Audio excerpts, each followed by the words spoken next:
Hello, my nightmarish fangs. Happy Tuesday and the beginning of May. I do apologize for the background noise. My dog is playing with his treat toy, so he's throwing it around like a crazy lunatic. So you're going to hear him playing with it. I hope everyone had a great weekend and are having a good week so far. As I mentioned last week, we're kicking this month off with ghosts, spirits, and possibly demons. If any of those things interest you, be sure to become a Fang by clicking the subscribe button below. Now, I've always been fascinated by true ghost stories. I have a few books about, true ghost stories. They have them recorded or whatever from people's experiences. I've also been interested in the paranormal and even ghost hunting. I used to watch Ghost Hunters when it first aired, but midway through the second or third season, I started to have my doubts that they were telling the truth. Let's face it, people want a good scare. I'm one such person, that's why I love horror movies. We also crave for something to believe in, so to keep viewers interested, it wouldn't surprise me if they fabricated things to make the houses seem like they were haunted. Because how many of you would continue watching a show where nothing happens? Each and every episode, they find no evidence proving that the house is haunted. Nobody would be watching that. That's boring. So, to keep ratings and viewers, you're going to have to do something to keep them interested. And speaking from my own experiences, I have gone ghost hunting. I found nothing. I have never seen anything out in the field. So, for them to have things happen where it seems like it happens instantly, every single time, that just makes me question the credibility of it. Because, again, I never had that. That's not to say I don't believe in ghosts or spirits. I just don't think every house or place is haunted. I also wonder if there's other explanations to hauntings, because we don't really understand it. Maybe they're just beings on another plane of existence, or maybe a different layer of the beyond that we're able to glimpse, or they can interact with our existence, or plane of existence. We don't know. Who knows what waits for us at the end of this journey? We have no idea. Some people believe in heaven, hell, some people believe in an afterlife, other worlds, Valhalla, reincarnation, and then there's other people who believe that this is it. There is nothing after this, because when we die, our brains die. So everything that makes us us is attached to our brains, so therefore we become nothing at the end. We don't know. That's why scientists are trying to figure that out.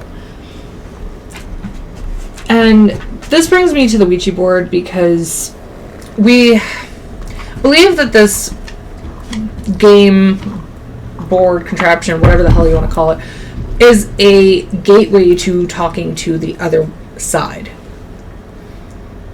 Well, I know you're all probably familiar with it. You know how it works.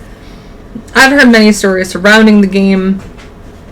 I know you all have too, most likely. It's very popular. The very first story I heard was from an English teacher. Now, I saw the board in The Exorcist, but I didn't really know much about it until my teacher was explaining, talking about it. It was around Halloween. We were having a school shooting drill.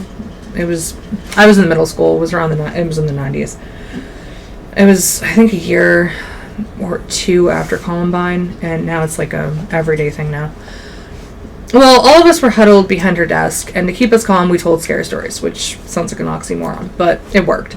It kept our mind off of what was going on in the hallways, because we were freaking out, because we didn't know what was going on. We didn't know it was a drill. We didn't know what was going on at all. Nobody warned us. Nobody told us anything, so I was freaking out, like all the other kids. Well, she explained how her daughter was having a sleepover, and she purchased the Ouija board for the girls to enjoy.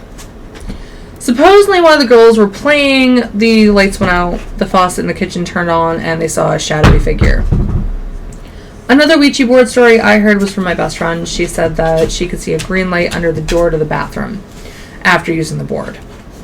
My mother even told me how dangerous they were, because her sister used one and strange things started happening soon afterward.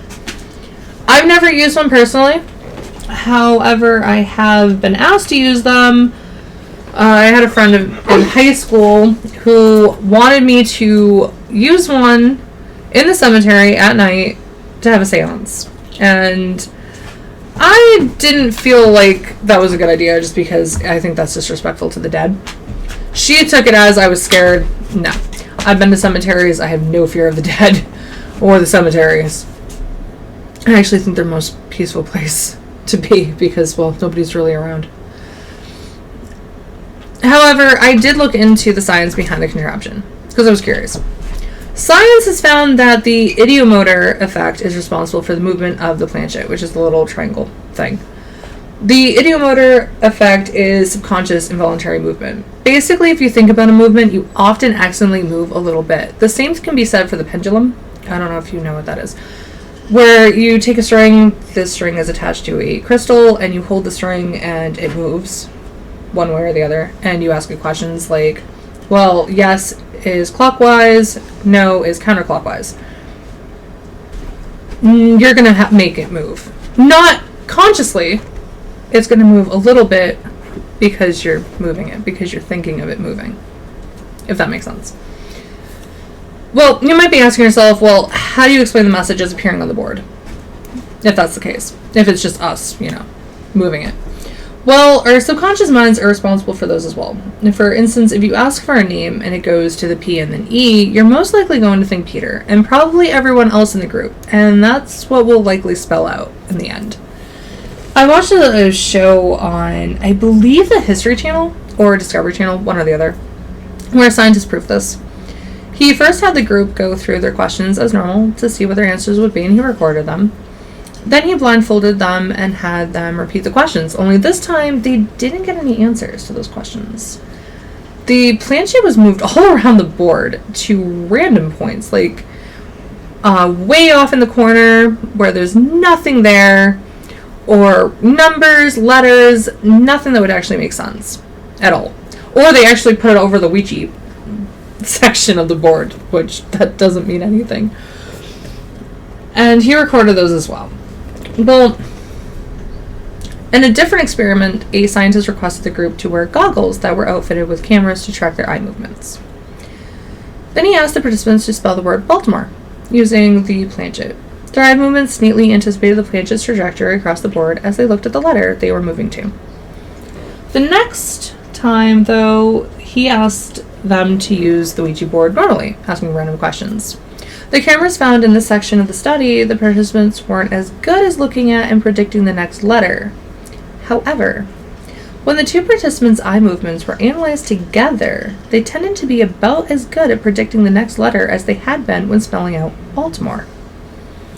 Often, if you look at two people, one of them will have predicted the letter. Typically, according to the scientists, the first letter is more likely random. However, from there it becomes less and less random, so the likelihood that one of the participants can start predicting becomes much higher. Since their subconscious is guiding the planchette, Ouija board users tend to feel like they aren't in control of the movement. And this can actually work with children as well. I don't know if any of you have had a child where they broke something and said they didn't do it. Now, I know a lot of you are like, well, obviously they did it, but the reason why I may think that they didn't do it is because they thought maybe they didn't use a lot of force, or they thought they were going to bump into it, didn't think they were going to bump into it, but they thought they would, and thus they did and actually knocked something over and broke it. The same kind of philosophy there. Now, you might be asking, what about those instances where the board knew things that you didn't even know? Well, there's a logical answer for this as well. A 2012 study suggests our subconscious memory is to blame for this. In the study, participants used a Ouija board to answer yes or no trivia questions. What the participants didn't know was they were alone. When they were faced with a question they weren't confident on the answer for, participants guessed more correctly when they were supposedly receiving answers from the Ouija board than when they were just answering trivia questions by themselves, which I thought was interesting. And what I found interesting about this study is the participants were blindfolded, yet could still give answers to the trivia questions. Whereas the other study on the TV channel, the participants couldn't answer at all. Which could have been their subconscious minds had no idea where to move the planchette to, since there was no cues. Whereas the 2012 study, the participants were alone and acted on their own subconscious rather than a mix of multiple subconscious minds, as in the group with the blindfolded individuals. Now, that doesn't explain all the weird things that people have experienced after using the board. With the story my English teacher told me, it's possible the power went out from a storm or blackout, burnout, whatever. It happens sometimes. I know we've lost power on beautiful sunny days because somebody hit a telephone pole. I mean, weird stuff happens that can knock out the power. Or they're working on the power, like one of the telephone lines or whatever. It's going to happen. You're going to lose power sometimes. So that could be a reason behind that. For the water faucet turning on in the kitchen, maybe she didn't turn it all the way off. And it's just coincidence. You're already freaking out because the power went out soon after, like during the seance. And then the water's on. It's going to add up. And then seeing a figure, well, our imaginations will play tricks on us, especially if we're scared. And I'll tell you a funny story that happened to me, and this actually explains some of this. So, my sister and I were playing video games in my parents' bedroom. They went out to get groceries. It was around 7 at night. We had the fan on in the doorway since it was particularly warm that evening.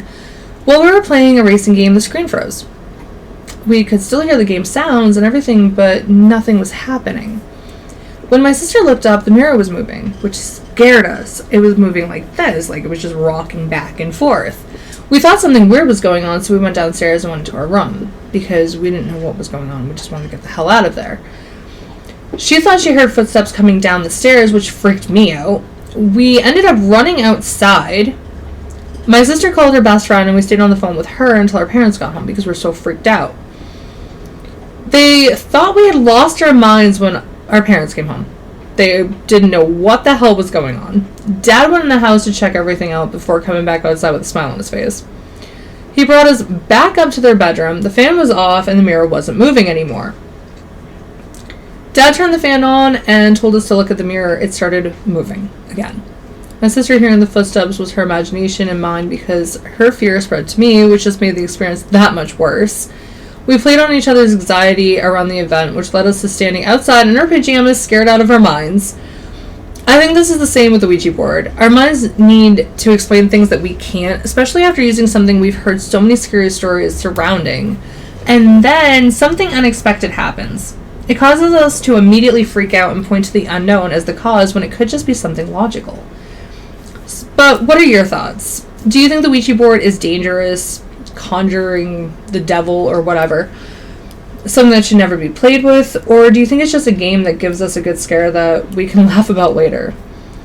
Have any of you used one? Did you have any strange experiences, or did nothing happen? Let me know in the comments, because I'm curious to know. I mean, I love scary stories too, so it's a bonus if it is scary. If you'd like to know more about these studies and history behind the talking board, be sure to check the links in the description. I will leave those for you, because it's actually really fascinating in my opinion anyways. And again, I'm a nerd, so what else is new? Stay tuned. Later this week, I'll be sharing my review of the new Batman movie. I know it's not ghosts or hauntings, but I just watched it and I figured I'd share my thoughts on it. Because, well, I'm a huge Batman fan. I'll also discuss the story behind The Exorcist, since we are talking about ghosts and Ouija boards. If you don't want to miss those, click the bell icon to get updates on the future content. Can't wait until then. Check out my other videos on the screen. Take care until next time, and have a magnificent week, everybody.